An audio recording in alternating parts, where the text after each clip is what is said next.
صورت باندې چې واورئ کیسه د وړکۍ ماشومې لږ تیز تیز به یې ووایم نو واورئ کیسه د وړکۍ ماشومې یو حقیقت د کونړۍ ماشومې له دې بدتر ماشومان ډېر به وي خو وخت وروسته هر چا ځینې هیر به وي خو خپلو غوږو مې ترې داستان واورېده او ما یې له خولې نه ټول بیان واورېده ویل کاکا زه ډېره ښکلې ومه کور کې زه ډېره نازولې ومه داسې خو نه ومه چې اوس یمه زه اوس خو خاشاک یم او خس یمه زه مې پلارجان ته ډېره ګرانه ومه خویندو او ورونو کې شیطانه ومه ما پلار او ورونه هم مې خور درلوده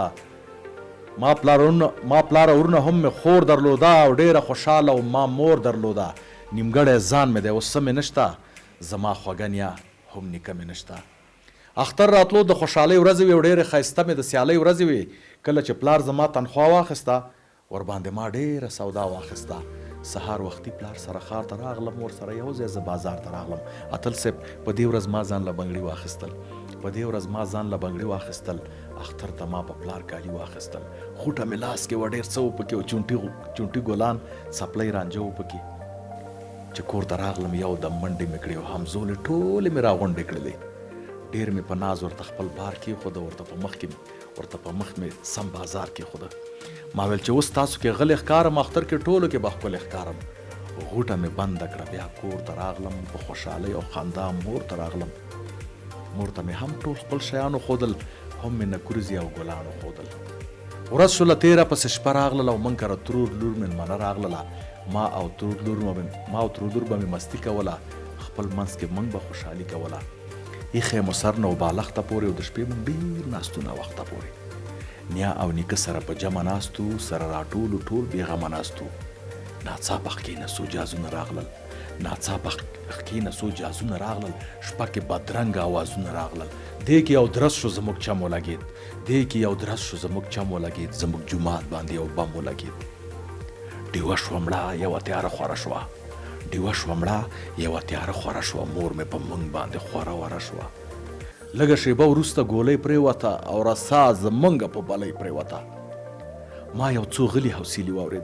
ما یو څو غلي اسویلي واورېدل د کور د غړو مې زګیروي واورېدل وروسته مې بیا څه اورېدلي نه دي او په سترګو هېڅ څه مې کتلي نه دي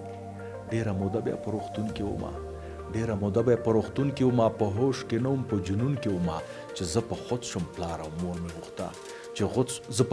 پلار او مور مې غوښته کمکی ورورجان او کمکی خور مې غوښته څنګ کې نیا جان او بابا مې نه و د کورنۍ یو کس ترخوا مې نه و لاس اچوه مې زما لاس قطو مکمل ټول سنګل نه پاس قطو یوه مې سترګه او بله پښه مې نه وه هغه پخوا ښایسته څېره مې نه وه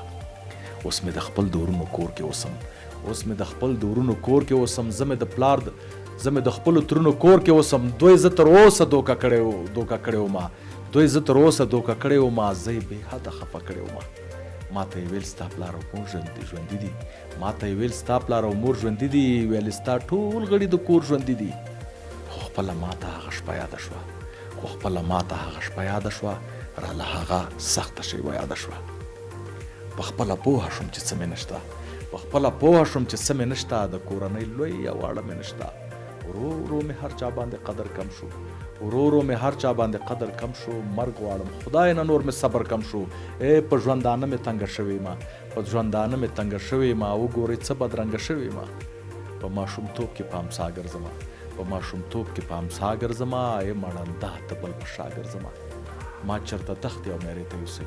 ما چېرته دښتې او میرې ته یوسئ ما د خپل کلي هدیرې ته یوسئ مرګ ته د تللو ماته چل نه راځي د ځان وژلو ماته چل نه راځي د خویندو ورونو خواته تلل غواړم مور سره څنګ کې خښېدل غواړم اوس وایه نه یم موبال پرهیزه دردمن شاعره شګیوال پرهیزه